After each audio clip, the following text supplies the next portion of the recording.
the Ticats Audio Network. This is the CFL This Week with Bubba O'Neil. 21 weeks of wins and losses have been tabulated, and now 6 teams have been nominated for the win or go home second season in the CFL. What lies ahead? What's the future of those who have been left behind? Let's discuss. This is the CFL This Week podcast on the Ticats Audio Network. Good day, 3 Down football fans. I'm host Bubba O'Neil, and lining up alongside me, he's one of the best in the business when it comes to bringing the CFL to the forefront through the power of print. From Canadian Press, he is Dan Ralph. Thanks for joining us. My pleasure. Thank you. Hey, from the Ticats Audio Network, it's the sound of the surging Ticats. Welcome, RJ Broadhead. Hey, Bubba. You know, and speaking of voices, he calls games on the CFL on TSN, and he's also the pilot of Canadian Football Perspective. Marshall Ferguson, always appreciate your time. Just try not to crash the plane. That's my job. Just keep it above land. That's all that matters, right?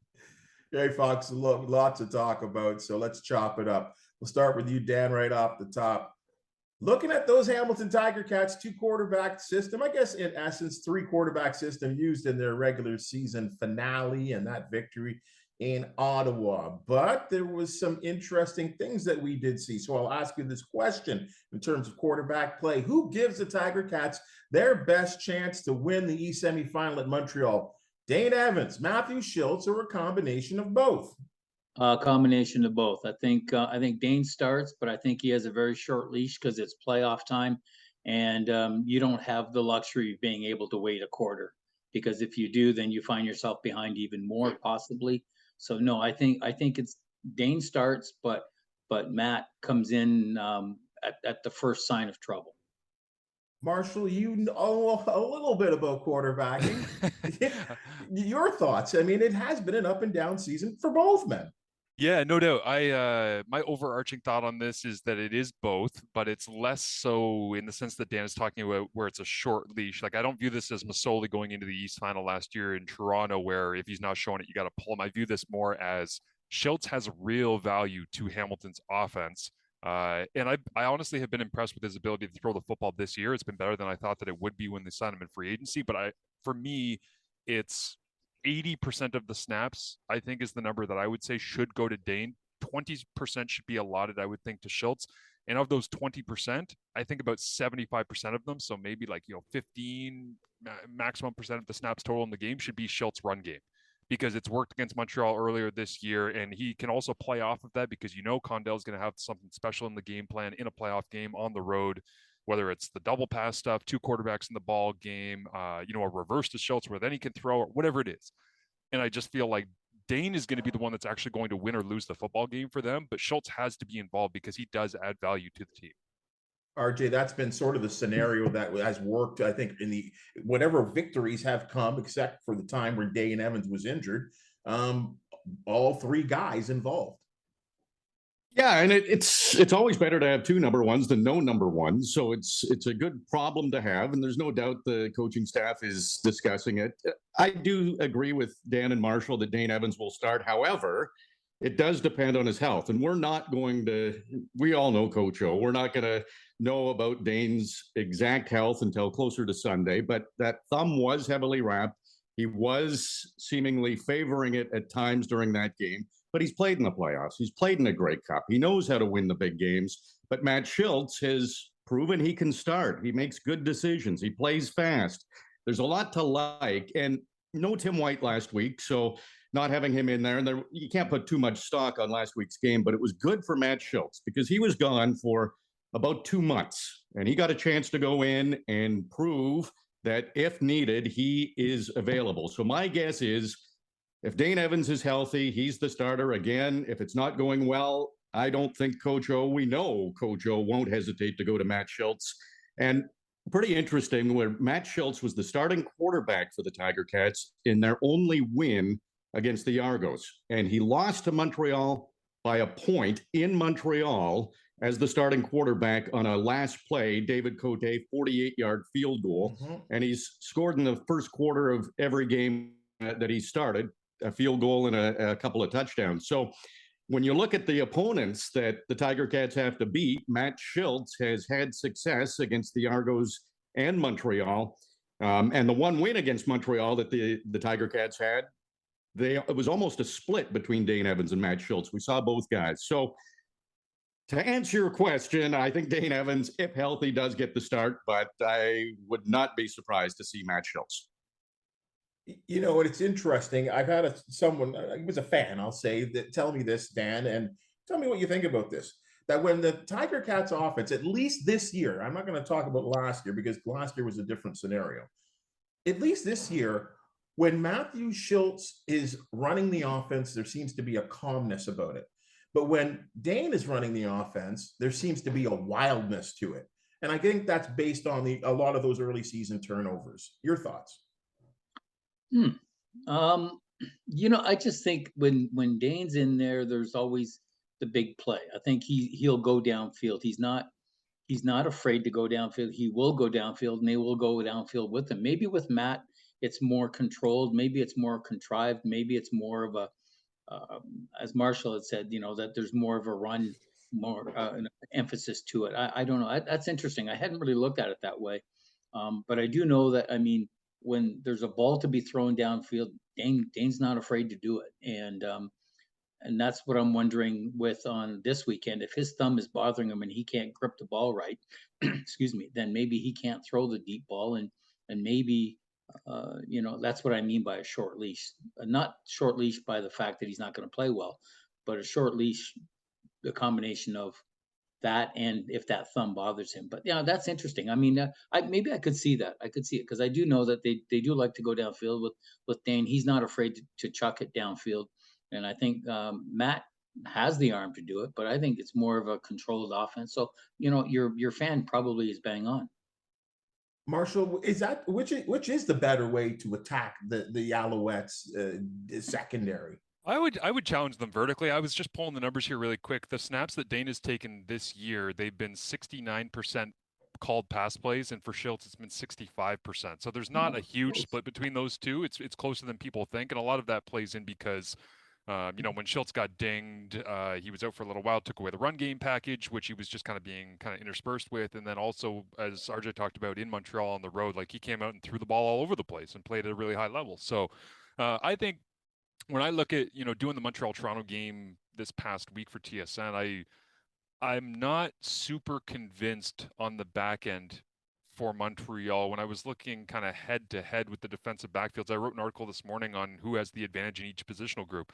And I looked at, Jamal Roll, I think, is an absolute stud. I've thought that since before, Delvin Breaux was around. It was just you got to get Roll closer to the ball. It's a travesty he's over in the field corner spot. So he comes over, plays the boundary. Carrier Brooks is one of the most physical boundary halfbacks that you have in the whole CFL. Tunde Deleke lurking down near the box. And then on the field side, you got Seontae Evans and Richard Leonard doing their thing and holding it down. And then I looked at Montreal and I'm like, yeah, Wesley Sutton makes plays. Marc-Antoine Duquois is freaky athletic and rangy sideline to sideline. I'm like, other than that, I'm not a huge fan of what they do on the back end. And think back as well, the game in which Edmonton stormed back in Montreal to win this year early in the season. So much of that was on Alouettes defensive backs not playing the ball well in the air. So if you want to take deep shots, I hate to rely on the old thing of hey, if you throw it deep, then maybe the best thing that can happen is you get a defensive pass interference call. But the reality is those are big chunks of yardage, sure. And they're going to be scared of Tim White, and they're going to want to be bailing out as well. So maybe they play off that and go consistent underneath and short. But I think going vertical and testing them with Dunbar and White is a huge advantage for Hamilton, because Tim White as well, when I was looking at it this morning, in the most recent two games against Montreal, he has a combined 17 catches for 250 yards. That's averaging 8.5 catches and 125 yards a game. If you get that will offset the greatness of Geno Lewis. And if you're looking at a tit for tat matchup, if you get 8.5 catches for 125 yards and a touchdown, you can basically nullify that. And then if you win in other places, then you have a real chance to win the game. So yeah, I do like the vertical passing attack, and I love everything that Tim White is about. Ever since I learned that his nickname was Cheetah and that he walks on his toes because of his triple jump background, I fell in love with him last year. I thought he was amazing. He's so athletic. He's Hey, Bubba, unbelievable. Yeah, just go ahead. let me add to what Marshall said there, Yeah. and 100% right, Marshall, with Tim White, and that he had 145 yards receiving in that game that Matt Schultz started. And that's the other thing that I've noticed about Matt Schultz is he looks for that chemistry with a receiver, and he'll go to him. We saw it a little bit in the last game against Ottawa. That didn't mean much, but Terry Godwin, who was just in his second game, and Matt Schultz really was keying on him because there was no Tim White. And it was fun to watch that game against Montreal with Schultz and White because you almost knew that Schultz was looking for him every time. And he was finding him. Montreal couldn't stop it. So that chemistry, there's something about when Matt Schultz is in there that he seems to search for it. And when he finds it, he will target that receiver. And just to add to that, I think that which can't be forgotten, I think this works to the benefit of both quarterbacks is, and we saw this, I guess, really the last third of the season. The addition of Wes Hills at running back, RJ, has been just it makes me hard to believe that I can't remember a runner this style with the long legs and that big upper body. And the fact that he seems to initiate contact, spin, turn, always falling forward. There's something about his game at running back. And I love Don Jackson and John Thomas Erlington, but there seems to be a difference, which I think will benefit both quarterbacks with the addition of Wes Hills in the backfield. Yeah, and I love talking to Wes too because he loves contact and he doesn't believe one defender can bring him down, and you kind of know that he will get minimum of a couple of yards, and he has been a big key. But the offensive line for the Tiger-Cats, Brandon Revenberg, unsung hero every year, wins most outstanding offensive player every year for the Tiger-Cats, and deservedly so. But ever since they've acquired David Beard at center, the run game has improved. They're not getting sacked. And with him in the lineup as the starting center, the Tiger-Cats are 5-1. And sometimes those offensive linemen don't get the credit they deserve, but they never do.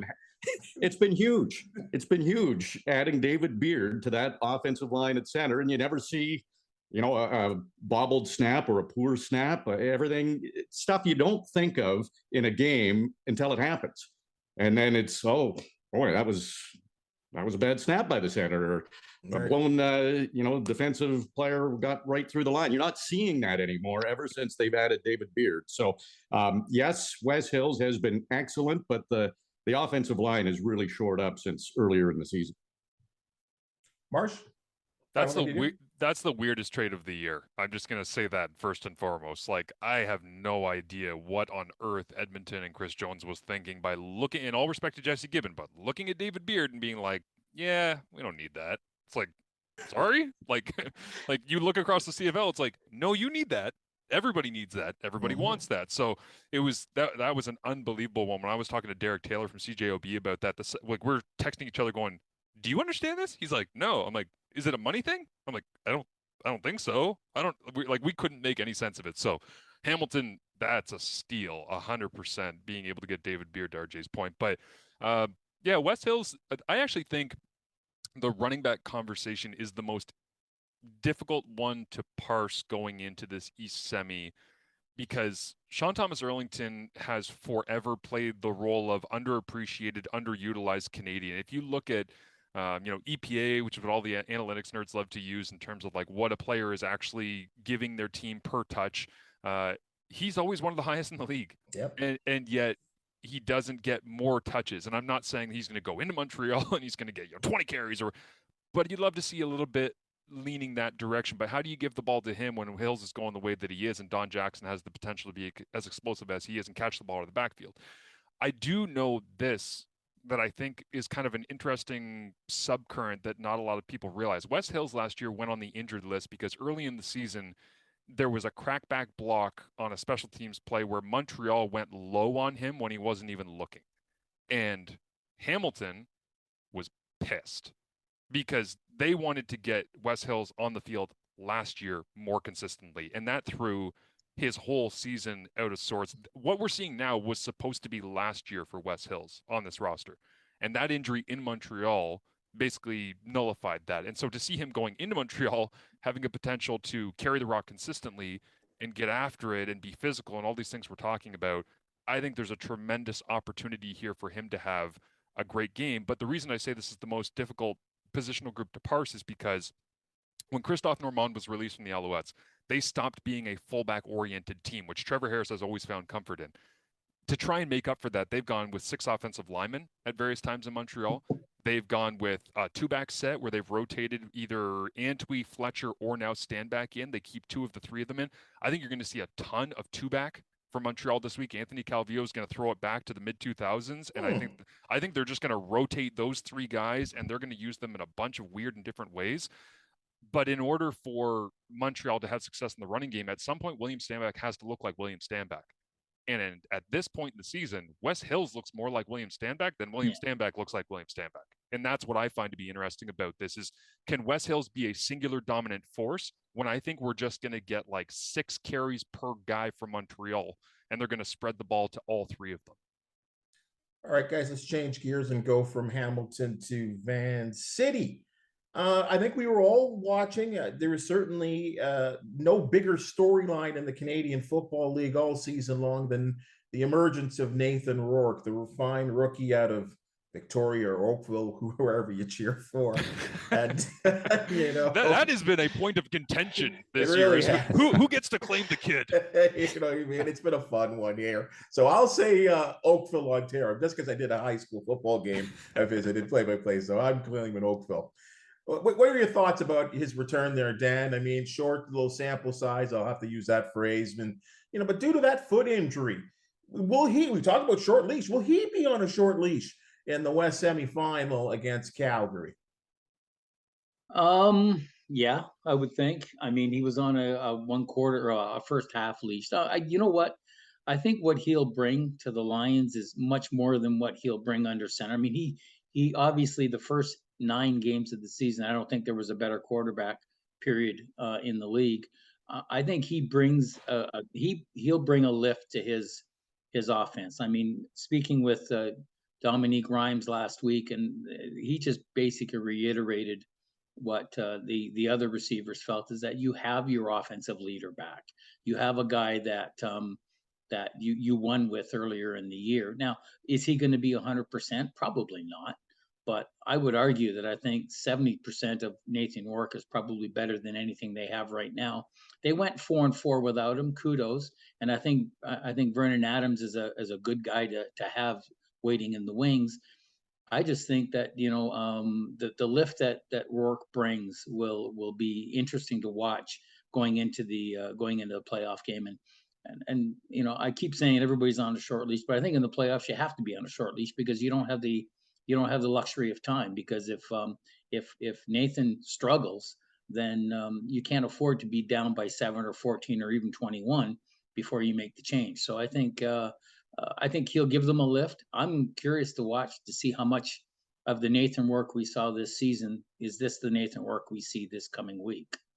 Incredible question there, RJ, that we asked there. But I'll throw that the same the same angle to you on this issue is he your ride or die, Nathan Rourke, regardless if he starts off slow? I think he is, Bubba. Before he was hurt, was the best quarterback in the CFL. In my opinion, he was certainly the most exciting. The Lions were must-watch television when Nathan Rourke was at quarterback. It was thrilling football. And you look at the games last week, they didn't mean anything in the standings, but they actually meant a lot. And I'll go back to the Tiger-Cats. If it was a game that the Tiger-Cats had to win to make the playoffs, Tim White would have played. And Terry Godwin probably would not have started and certainly wouldn't have caught all the passes he's caught. Now, it wouldn't surprise me going into the East Final if Terry Godwin is one of the starting receivers for the Tiger-Cats after the game he had. I'm not saying he will be, but I wouldn't be surprised if he is. So that opportunity in a game that didn't mean much gave Godwin a chance to be a starter in the East semifinal. For Nathan Rourke, if BC had to win that game and he wasn't 100%, would he have started? Maybe not. Maybe he wouldn't have played as much as he did anyway in that game. But he got in there. He's got a chance this week to see how the foot responds to game action. He'll get treatment. They'll do what they need to do to get him ready for that football game. And I agree with Dan. If he's not 100%, and it's unlikely that he is still BC's best chance to win that football game against Calgary. So I'm all in on Nathan Rourke. Marshall, that Lisfranc injury, a lot of people don't really know about it. How that it is a critical injury, or at least recovery too, for especially the quarterback position. Yeah, and because it's his right foot, just in terms of body mechanics, like that's his plant foot, right? So he was talking in his post-game scrum on Friday night, which, by the way, I just want to say off the top, I was so happy watching him warm up and play football and take hits and bounce up and keep laughing. Although, Jake Thomas, please help your fellow Canadian. Yeah. Like, what are we doing, Jake Thomas? I immediately, as I was watching that, I was like, classic Acadia. Then I'm like, no, that's not right, because Jake Thomas is one of the nicest people, and Acadia people are unbelievable, as we know from Touchdown Atlantic. So I was like, I don't know what that was. That was a message handed down from O'Shea, maybe, of don't be nice to the kid. We probably get him in a couple of weeks. So I look at this as that back foot you have to be able to plant and rotate on, especially when you're in the gun and the pressure's on. You got to catch it and go rapid fire 3, plant, and have confidence that you can drive off of that back foot. And he essentially said in his post-game scrum on Friday that he knows that his body can take it. He just has to build that trust in his own body, in his foot, so that he can drive, twist, and accelerate the football out of his hand, knowing that he's not going to hit that back foot and feel weak. But that does take reps, and it takes a little bit of time. The biggest takeaway for me, I think, from Friday night of watching him was they are absolutely going to ride him. Like, they're not going to, if he's incomplete on 6 of 12 passes in the first quarter, he's staying in. Because that dude is the truth. When he is on, he is just unbelievable, as we all know. But even deep ball completion percentage, to Dominique Grimes, he was completing 64% of passes throughout the year on passes of 20 yards or more. With Vernon Adams Jr. as the starter, that number dropped by 20%. Wow. It became 44% completion rate on passes of 20 yards or more, which opens up the BC offense, because you get Rhymes going vertical, you get Lucky Whitehead on crossers, you get Burnham in the intermediate, you get Hatcher wherever he can find his spots. So that's a huge difference maker. And he missed those 2 deep throws in the game in Winnipeg this past Friday. And to me, when I watched them back closely, one of them was a lack of trust, and the other was he didn't put the ball out far enough. Like, physically, it looked as though it came out weak, but I don't think it was the injury. I think it was him trying to recalibrate his timing. And also, I'll say this, Winnipeg did not make that easy on him to figure that out, because Richie Hall heated him up pretty consistently, and you could tell that it was Richie and that Winnipeg defense saying, let's see if your brain matches your feet. Let's see if your arm can get the ball out as quickly as it did processing pre-snap in the regular season before he got hurt. And the answer for the most part was, I guess, kind of, No. It was like 70% of the norm, but it really wasn't the full version of him. Can he get on the same page with a dinged Lucky Whitehead, Brian Burnham coming off of his injury, quickly accelerating the ball out of his hand, trusting his foot? That's a lot to ask from a dude who's in his first full season starting. But I have no reason to doubt that Rourke can do incredible things on short order, because we happen to have proof that he did that earlier this year. He really did. I mean, and really set the standard, I thought, for, quarterbacking, I think, in this league, for not just a Canadian. I won't even say that. I mean, his ability to throw the ball at different spots of the field, the timing. I think we've all seen quarterbacks with better velocity, but it seems to be hard enough when it needs to be hard enough there, Dan. I mean, the guy is something special. Oh, there's no doubt. And I think, the first 9 games of the season, we saw, outside of 1 game against Winnipeg, and that's 2 now that he's sort of had a bit of a glitch against the Bombers. So we'll see if they get to the West Final. The thing that's going to intrigue the heck out of me this weekend is we're spending a lot of time talking about Nathan, and justifiably so, but I'm really worried about the BC Lions run defense against that Calgary Stampeder offense. I'm holding my breath. I mean, they've got Kadeem Carey, they've got, Peyton Logan, all these guys. And if they are able to establish the run, and Marshall can attest to this, 2 things happen. 1, you control the ball and you keep the ball out of Nathan Rourke's hands. And B, you steadily, wear a defense down. So, I mean, I think I'm looking forward to seeing Nathan getting back to as close to 100% as we can. But boy, oh boy, that defense is going to have to step up, in my humble opinion, to give him the opportunities that he's going to need to go downfield. Let's go from a rookie quarterback to the veteran quarterback. And I don't know about you guys, not to wax poetic about old feelings and that kind of stuff, But I loved seeing Bo Levi Mitchell on the field for if that's the last time with Calgary or not. From his post-game comments, guys, it appeared to me that this guy is going to play in 2013 and he's not going to retire. He's not going to be on the TSN panel quite yet. Marshall, it's not going to be the Stampeders. They've moved on. What's his best situation or elsewhere around the league to be a starting quarterback?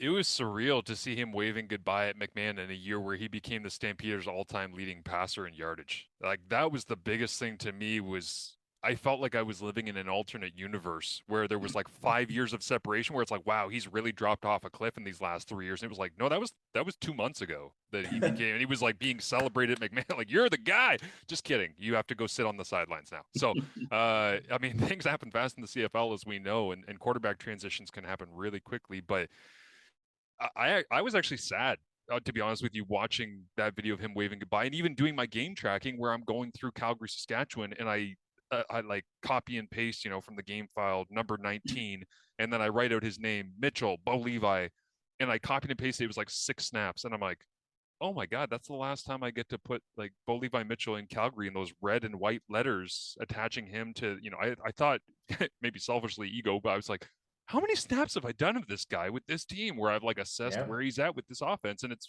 over, it looks like, unless something happens to Mayer. So his best chance to play, I know Saskatchewan is the one that everybody wants to talk about.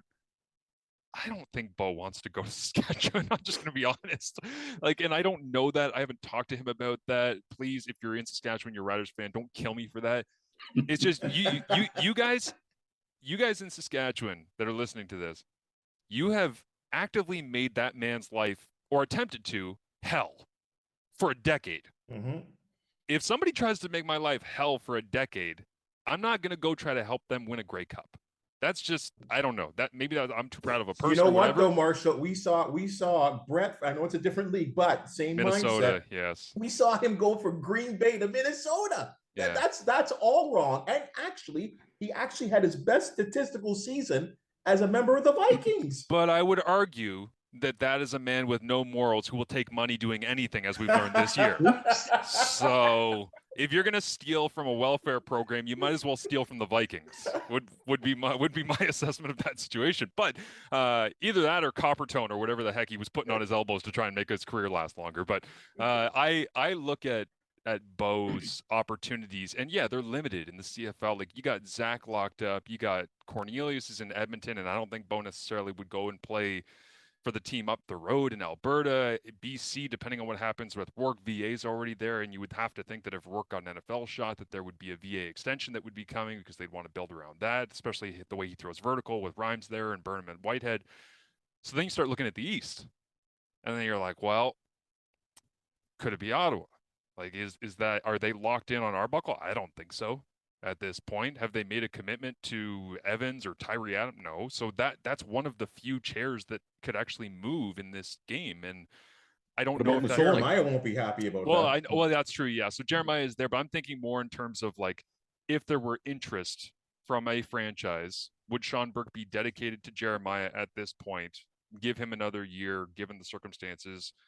Or would you be looking to create a 1-2 punch where Bo comes in under the role of him and Masoli getting split? Like, I don't know. There's not really a pure natural landing spot other than Saskatchewan, which is why this becomes so difficult to me. I don't know if you guys see a more natural landing spot.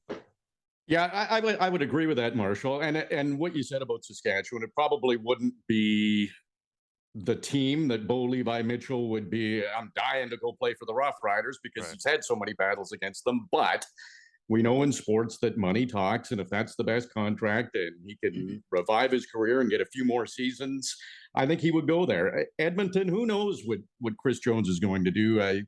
He spoke recently, and it sounded like it's going to be another tough season for Edmonton, if you read between the lines a little bit. And the Nathan Rourke in BC, that's a big one, because if he gets an NFL shot, and he might, they'll be... Is Vernon Adams the guy, or do you bring in Bo Levi Mitchell? And I went through the East Division teams, and really he may have to take a backup job initially going in, which again seems a little odd for Bo Levi Mitchell. The one that I'm going to throw out, just more so for getting fans in the seats is Toronto. Oh, Now, No doubt. No doubt. oh, to bring in a No name like doubt. Bubba Levi Mitchell, they could probably market him quite a bit. And McLeod Bethel Thompson has done a good job for the Argos. Who knows what happens at the end of this season with Toronto if he leads them to a Grey Cup? Maybe it's a different story. But as far as Toronto is concerned, they have to be kicking some tires around Bubba Levi Mitchell, I would assume. Dan, the only reason why I react the way I did is because there seems to be this growing love affair, or I know there's a big divide too, but the Macbeth fans, the McLeod Bethel Thompson fans are screaming right now that he deserves more respect, and a move like that certainly doesn't show a lot of respect if they were to go out there and court this fella. Who's the head coach in Toronto? Yeah, it's the Calgary stuff. I know. Oh, Yeah, I know that's And they, who courted Nick Arbuckle out of Calgary? Yep. No, I mean, trust me. I think I'll go on record. McLeod Bethel Thompson got my vote for outstanding player in the East. No if and or buts. I just think it's a quarterback-driven league, and he deserved it. But having said all that, 4 years ago when Bo was signing that mega deal with Calgary, what team was the team that apparently was on the cusp of getting him before Calgary? And the rumor was that Toronto threw more money at him. So I think if there is a team, and I say this without any prior knowledge, what team 4 years ago was on the cusp of getting or really made a hard play to get him? That was Toronto. And since then, you've got the former quarterback coach in Calgary in Toronto, and you've got, Toronto becoming Calgary East with a number of the players it has or it had. I would not be the least bit surprised to see Toronto in the Bo Levi Mitchell sweepstakes. I have two quick thoughts on that. One is 4 years ago was Bo Levi Mitchell at apparently the height of his powers, going to all those Grey Cups, 16, 17, 18, and that might be different than the way it looks now. The second one, though, is if Toronto is willing to part ways and jump ship on what they have created and what they've been working towards in the hopes that Bo Levi Mitchell would somehow make them a better team, which I'm not saying that they wouldn't, but if they were willing to do that, then why is Masoli sacred in Ottawa? Why is Dane Evans sacred in Hamilton? Why is Trevor Harris sacred? Like, if you're going to do that and you're jumping for the named brand notoriety and the Hall of Famer and the winning percentage and all the rest, if McLeod Bethel Thompson's on the table and he's got Dan's MOP vote in the East, why is anybody being held in the East Division as you can't put them there? Because if McLeod's in that conversation, everybody should be in that conversation. Agreed. Yeah. And teams should inquire. And like I said, I'm not saying it with any prior knowledge. Yep. To me, Toronto, if you're looking for an East team that might make sense, to me, Toronto might make sense. Right. RJ, I hate to say this about the Mike, because I love Dane Evans a lot, but there was a time this year, turnover issues, and, the high-priced quarterback guy, and fans weren't happy. And I don't know, like, maybe is Hamilton not a place? Maybe the Bo Levi. I mean, who knows? In this league, who knows? Yeah, exactly. You're exactly right, Bubba. Who knows? And I don't think teams would be doing their due diligence if they didn't inquire on the possibility of acquiring Bo Levi Mitchell and finding out how healthy he is. There'll be interest for sure. And it may be going into camp where he's competing. And you talk about the Tiger-Cats fans. When Vernon Adams got traded to BC, that was kind of when Dane Evans had been struggling a little bit. And there were a lot of fans saying, well, why didn't the Tiger-Cats get Vernon Adams? Yeah, that's true. And that came up a few times. Bo Levi Mitchell's name has come up a few times when Jake Mayer took over as the starting quarterback in Calgary. I think you have to inquire. And if you bring in a future Hall of Famer like that, and he's got some magic still left, he's going to help a football team. I just think that Toronto trying to get fans, you can't get a bigger name in the CFL than bringing in Bo Levi Mitchell, and it's about marketing too. And you want to sell tickets, and he would definitely sell some tickets. Dan knows this too. It would be the most CFL thing ever to have the Tiger-Cats not win in Calgary since the invention of Facebook, and then. And then to have the quarterback who led them to the victory in Calgary that finally broke that incomprehensible streak of losing in that spot, get ditched for the quarterback who was the backup in that day in Calgary, who comes over and becomes the starter. It's like, again, when it's a 19 league, you're going to have all these things, but the interactions and the connection points between these big names and the most important position on the field and having 9 teams, it's always going to be weird. And let's be real about this too. It's always going to feel personal. And it's not just Hamilton. It's like, if anybody in the East gets bumped or gets challenged or they bring Levi Mitchell in as competition, it's going to feel personal. Like, people are going to be upset about that because you're not going to bring in Bo with the expectation that he's going to stand there quietly on the sidelines the way that he has in the second half of this year for Calgary. That's the Johnny Manziel feeling, right? Yeah, a little bit. But I think the difference there is that Johnny felt like a circus threat, where it was like, I don't really know what's over my shoulder. It's just kind of scary because it comes with a lot of noise, whereas Bo comes with pedigree. And that's where it becomes not necessarily scary as a starter, because like all of the guys that we're talking about, whether it's Masoli, Dane, Trevor Harris, McLeod Bethel Thompson, they've been through battles. Hell, McLeod's been everywhere and back to go through quarterback battles. It's part of the job. I remember doing radio in Hamilton, sitting down with Zach Collaros and telling him the day that we had reported that negotiation list, Johnny Manziel was on it. We went to commercial break, and I said, I just saw a headline about Johnny's on the negotiation list. I think like Eric Tillman had put it out or something. And Zach goes, I don't give a damn. Let him come to camp. I'll beat the hell out of him. Mm-hmm. Like, Zach was like, that's my job, is that you show up, I do my job better than you, you leave. That's how this works. So all of those starting quarterbacks would have that mentality. But man, does Bo ever carry this gravitas about him of like, I've seen it's kind of like, not necessarily the Brady stuff, but I've seen every defense.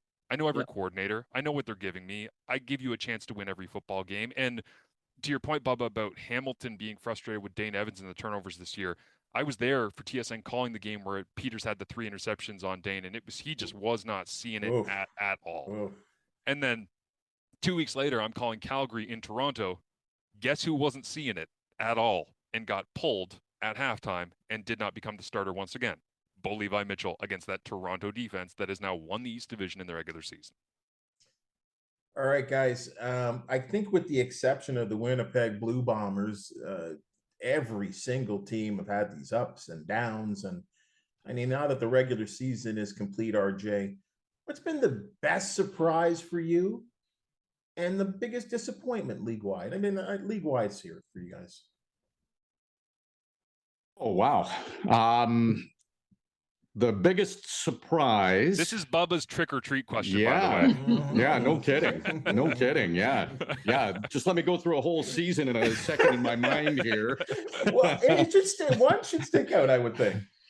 Well, I would say Nathan Rourke. It's unfortunate he got hurt. I never missed a BC game when he was a quarterback. That was really, really exciting.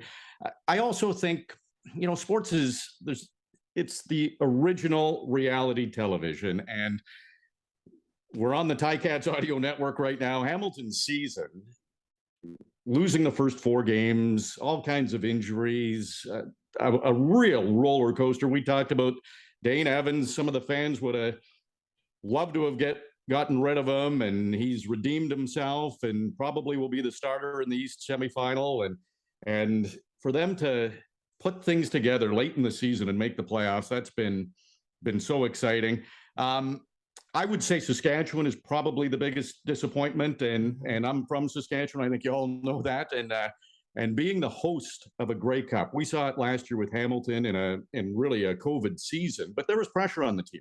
When you're hosting, you want to be in that game. And Hamilton, they had ups and downs last season too, but they made it to the Grey Cup.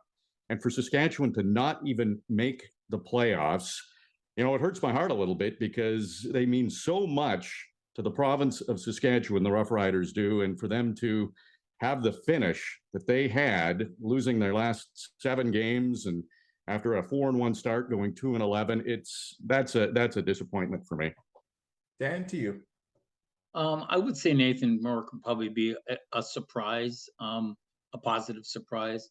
A negative surprise, I would agree with RJ. I think after watching Saskatchewan go to the last 2 West Division finals, to see that team fall off as quickly as it did, and as tragically as it did. I mean, I'm still trying to fathom how you make a quarterback change late in the year with you need 2 wins and you go to a guy that is unproven.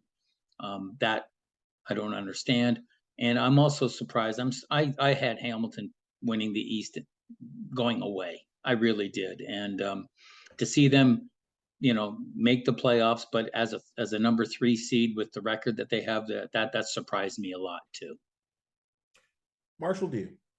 I would say positive surprises for me. A couple that come to mind just in this game on Sunday in Montreal is Javon Santos-Knox. I think has had an incredible season, and there's a lot of good middle linebackers across this league, and he's been in the conversation as the best. No matter what you're looking at, whether it's Darnell Sankey in Saskatchewan, who's had a fantastic year, that's like near the franchise record for tackles and all the rest.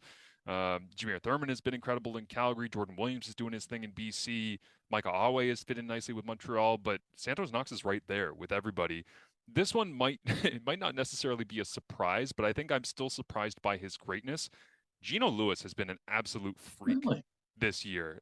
And I expected him to have a very good season and to put up statistics and have some touchdowns and all the rest, but to do double-digit touchdowns, to be as dominant as he's been down the field when Trevor's your quarterback, and maybe that's part of the surprise is that I think of Trevor Harris as crossing routes, checkdowns, quick outs, and getting the ball out of his hand quickly. When you have a vertical receiver, the likes of Geno Lewis, and you have an intermediate guy like Jake Wieneke, I thought Wieneke would have had better numbers with Trevor as a starter over the entirety of a year than Geno would.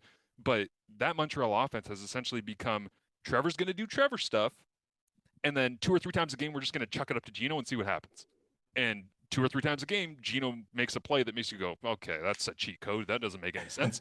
And so I've really enjoyed watching him take his play to another level when we know they want to take those 2 or 3 shots a game to him.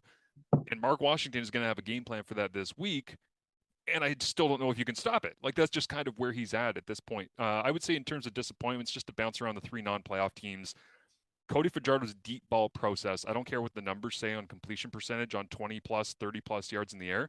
The process, the way that he read, the way he got through, the way he was able to get some of those completions was atrocious. It was really, and this is the year after he said, give me the deep ball receivers. Okay, you get Duke Williams, fine.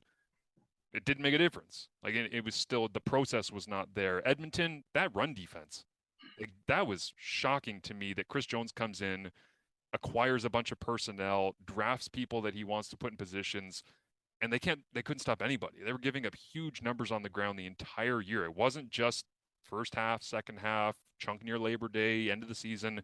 It was the whole season. And then for me, my heart just hurts for Ottawa football fans because I kind of made the joke this year that I got so many Ottawa home games for TSN on my schedule this year that I said I was the poor guy. I said I was well. This is the thing that I started internally joking with our TSN employees that I was the national television voice of the Ottawa Redblacks because I felt like I was stalking them and just running around the country after them. I called a lot of Ottawa games in which they had an opportunity to win in the fourth quarter and they just could not figure out a way to end that home losing streak. And that's really disappointing to me because we saw the crowds in Edmonton. We saw the crowds in Saskatchewan. We see the way those franchises talk about their teams when they're down and out like they have been this year. In Ottawa, they friggin' love the Red Blacks. And it's a relationship with that team where they love them so much that they just long for them to figure it out and they're willing to give them the patience to get it done. And they did that the entire year and they never got rewarded by leaving with a victory. And to me, that's just so unfair for such a great fan base that I've enjoyed calling games in that stadium with, where every game we're pulling up the graphic of, hey, it's been 1 billion days since they've won at home. And I just feel bad for those people because they continue to give their money, their time, their energy, their passion to that team. And hopefully it'll pay off sooner rather than later.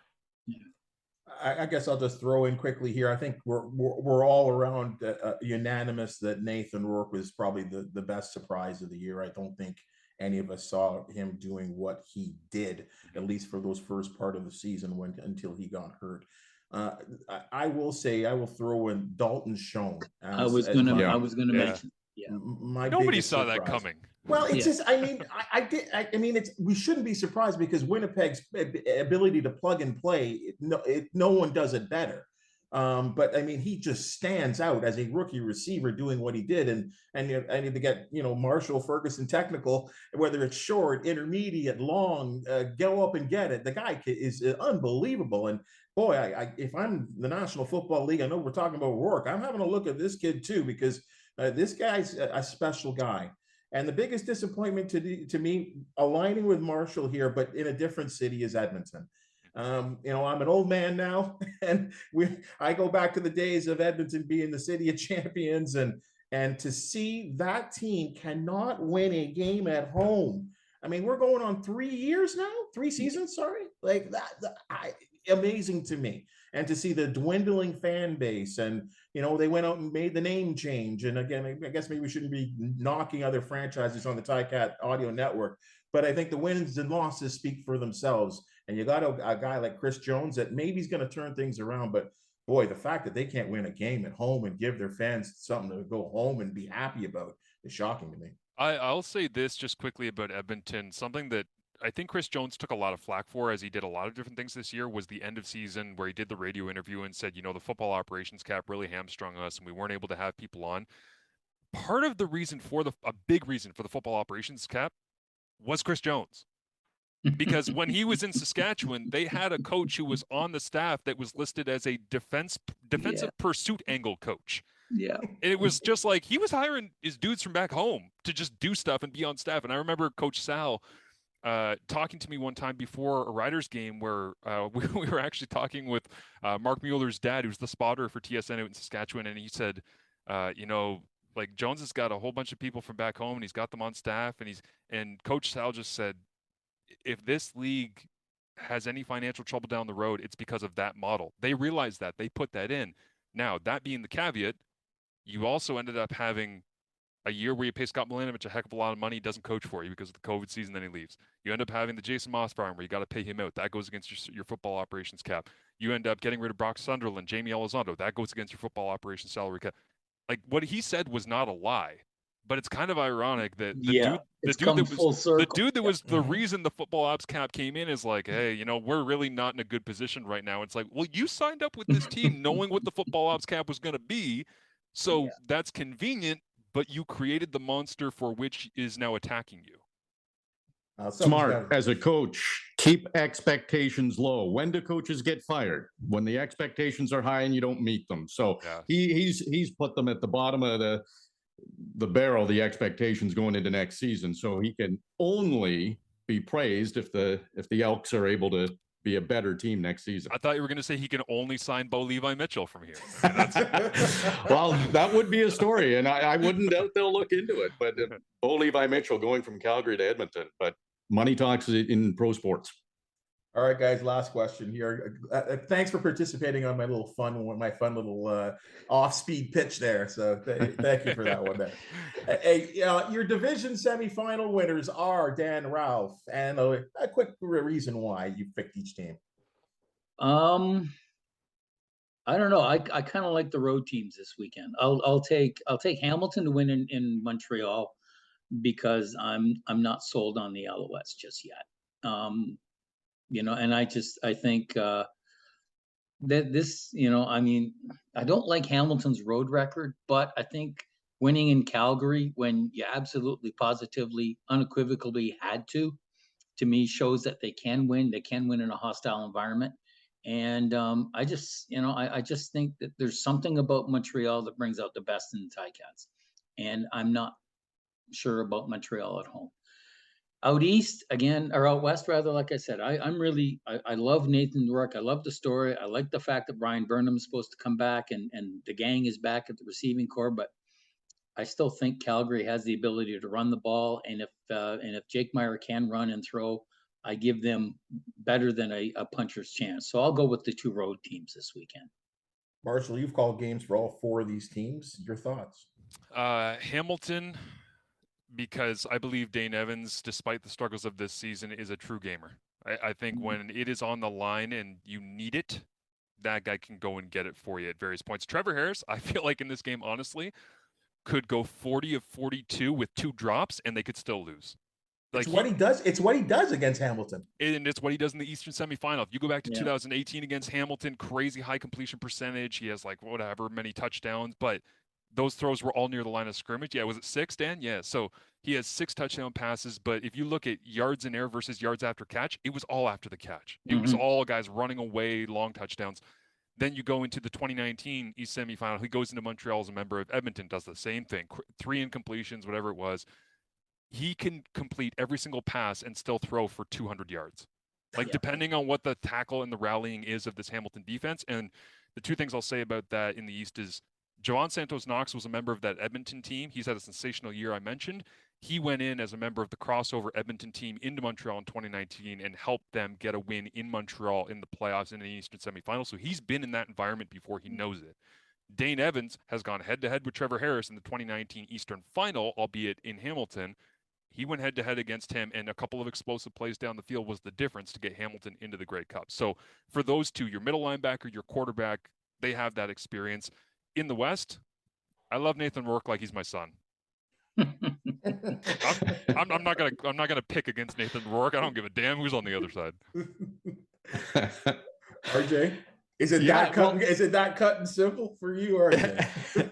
Well, I think we're going to have some great games. First of all, they're going to be great semifinals. Hamilton finished 2 points fewer than Montreal in the standings. All the games head to head were decided by 1 score.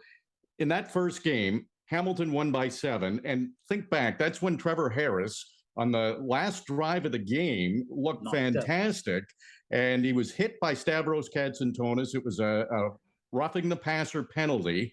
And at the time, it looked like, Tiger-Cats are going to blow another one late.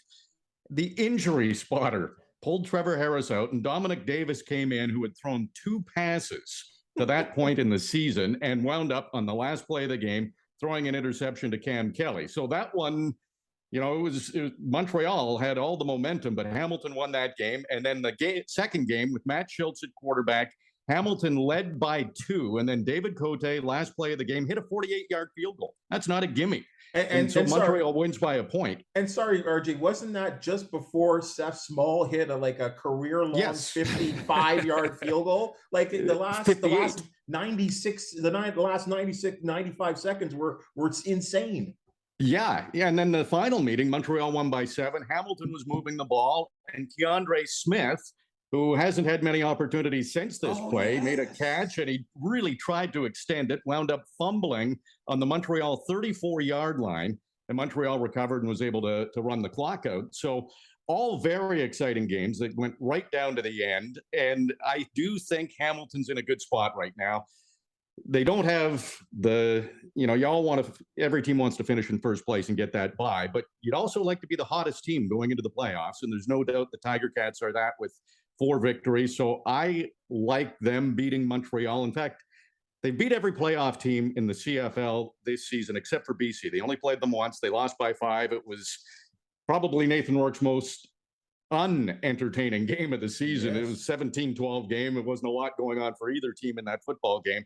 But Dan brought up a good point earlier about the run defense. Calgary's running game against Hamilton, who had the best run defense, it was really the only time this season that run defense looked ordinary for the Tiger-Cats. So BC will have to be good, but that with those receivers and Nathan Rourke, I really like BC in that game. So my picks are Hamilton and BC. All right, you changed my mind. That easy, eh, Dan? I can be bought. I have to admit, Dan looked like he was waffling a little bit there. Well, I think we agree on the East. The West, trust me, I'm with Marshall. I hate picking against Nathan because you know what? He's going to hear this and he's going to send it to me and go, you know why I feel so confident about Nathan, just I'll say on the way out here, is that his post-game press conference in a game in which he did not play like himself, before he said anything, the cameras turned on. I saw the raw version of it. The cameras turned on and he was smiling at all of the media. And there was a confidence exuding from Nathan. I'm like, oh hell, the devil inside of that dude that makes him great is like kind of hidden, and he's like really trying not to let it out. So he's like, yeah, I'm just happy to be back, and it's nice to be on the field again. And then you can tell that dog in the inside of Nathan Rourke is like, I am going to throw for 600 yards and 5 touchdowns next week. You can tell that's his mentality. So could very well be. Well, it's interesting as a journalist over here, and then we got 3 broadcasters. What he did to Farhan Lalji in the halftime interview, kind of say, "How was the foot?" And, well, how do you think I play? How do you think my foot look? I mean, how he turned that around back into Farhan's face was just magical. And really, as a broadcaster, you're like, like it really. You don't expect it. No, there is a certain confidence about his approach, and boy, it really does look like the guys really love him, and it looked like he was certainly happy to be back. Guys, all you guys are returners to the podcast. I'm really appreciative that you guys have come back and given us your expertise, your opinions, some of them controversial, which I know our podcast listeners really, really love, and certainly thank you so much for your participation. So thank you for joining us, and RJ, as I always say, where can we find you if our annoyed fans want to speak to you? And of course, the fans that want to, pat you on the back. Yeah, the annoyed fans can't find me. The ones who want a pat on the back, I'll be on the Ticats audio network.